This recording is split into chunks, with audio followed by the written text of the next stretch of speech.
Assalamualaikum warahmatullahi wabarakatuh. Sebelumnya, terima kasih atas perhatian dan waktunya. Perkenalkan, nama saya Dede Siti Nurjana. Pada kesempatan kali ini, saya akan menyampaikan materi dari mata kuliah Etika Bisnis mengenai isu PHK massal di startup digital Indonesia menurut perspektif etika bisnis.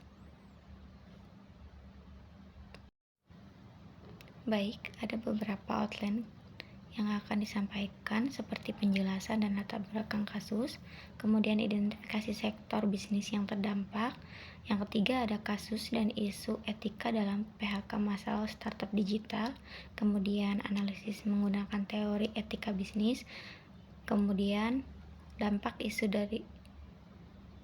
dari isu PHK massal. Adapun rekomendasi solusi berbasis etika bisnis, dan yang terakhir ada kesimpulan dan referensi.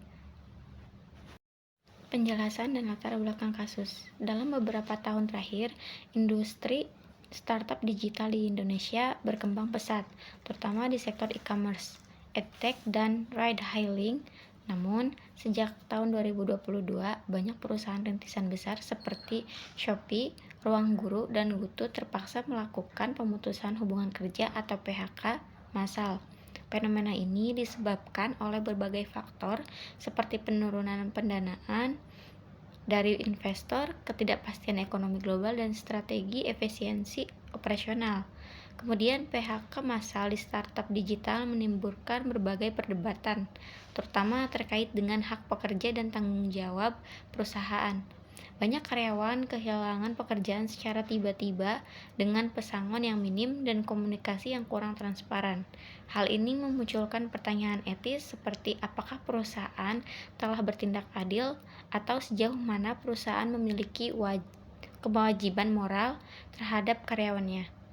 Identifikasi sektor bisnis yang terdampak. Sektor yang terdampak yaitu startup digital dan e-commerce. PHK massal di Indonesia dalam beberapa tahun terakhir paling banyak terjadi di sektor startup digital dan e-commerce. Startup yang sebelumnya berkembang pesat mengalami tekanan finansial yang akhirnya berdampak pada kebijakan pemangkasan karyawan dalam jumlah besar. Sektor yang paling terdampak yaitu e-commerce dan marketplace seperti Shopee, GoTo. Perusahaan e-commerce mengalami tekanan ekonomi akibat perubahan pola belanja konsumen dan persaingan ketat. Yang kedua ada edtech atau teknologi pendidikan seperti Ruang Guru. Setelah booming di masa pandemi, sektor edtech menghadapi tantangan dalam mempertahankan pertumbuhan yang berujung pada PHK. Dan yang ketiga ada ride-hailing dan layanan transportasi seperti Grab atau GoTo juga. Startup transportasi terkena dampak dari perubahan strategi bisnis dan efisiensi operasional. Baik, materi selanjutnya yaitu kasus PHK massal startup digital di Indonesia. Perusahaan Indonesia seperti Shopee Indonesia pada tahun 2022 mem-PHK ratusan karyawan untuk efisiensi biaya operasional. Selain itu, ada juga Ruang Guru pada tahun 2022 memutuskan sekitar 300 karyawan akibat penurunan pendanaan dan efisiensi bisnis. Yang ketiga ada GoTo. Pada tahun 2022 memberhentikan sekitar 1.300 karyawan sebagai bagian dari restrukturisasi.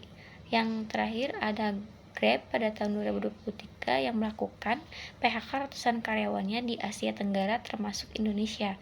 Penyebab PHK di startup digital yaitu penurunan dana, di mana investor lebih selektif dalam memberikan dana sehingga startup sulit mendapatkan suntikan modal. Yang kedua yaitu efisiensi biaya, di mana perusahaan melakukan restrukturisasi untuk bertahan dalam persaingan bisnis. Dan yang ketiga itu ada dampak ekonomi global, di mana krisis ekonomi dan inflasi mempengaruhi daya beli masyarakat, berdampak pada bisnis startup.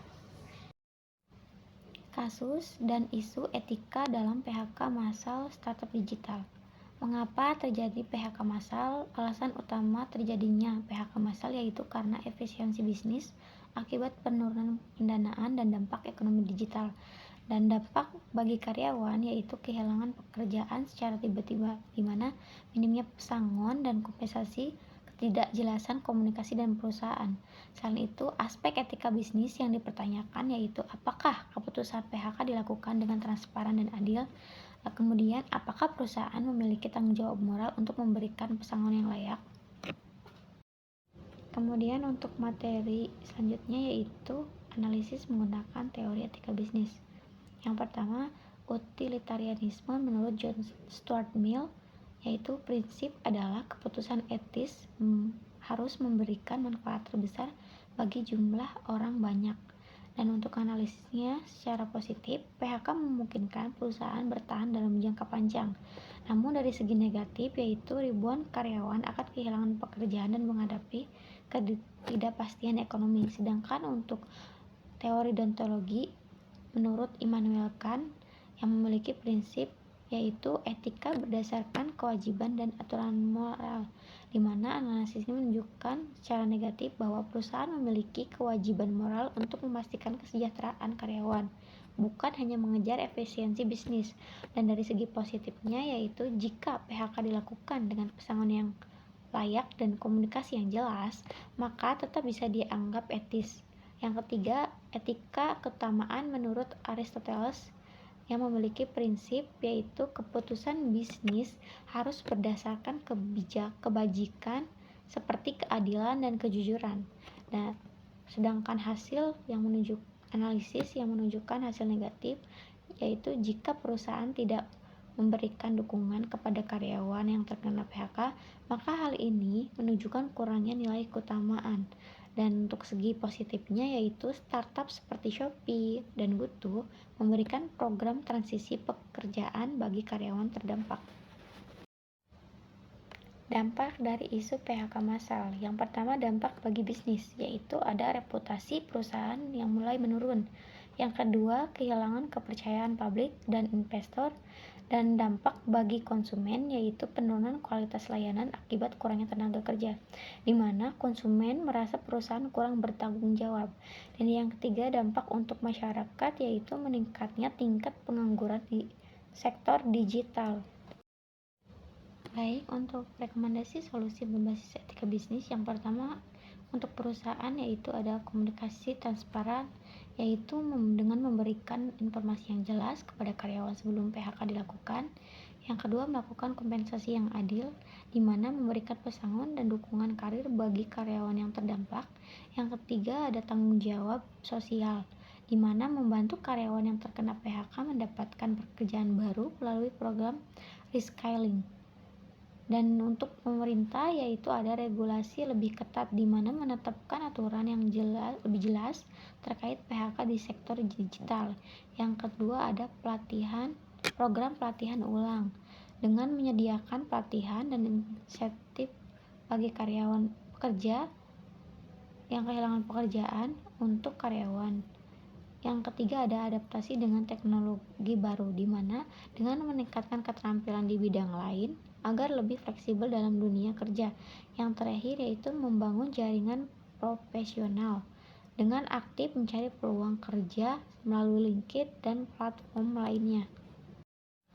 Kesimpulan, PHK massal di startup digital Indonesia menjadi fenomena yang menandai perubahan besar dalam industri teknologi. Perusahaan yang sebelumnya berkembang pesat kini menghadapi tantangan ekonomi, penurunan pendanaan, dan tekanan untuk bertahan dalam persaingan.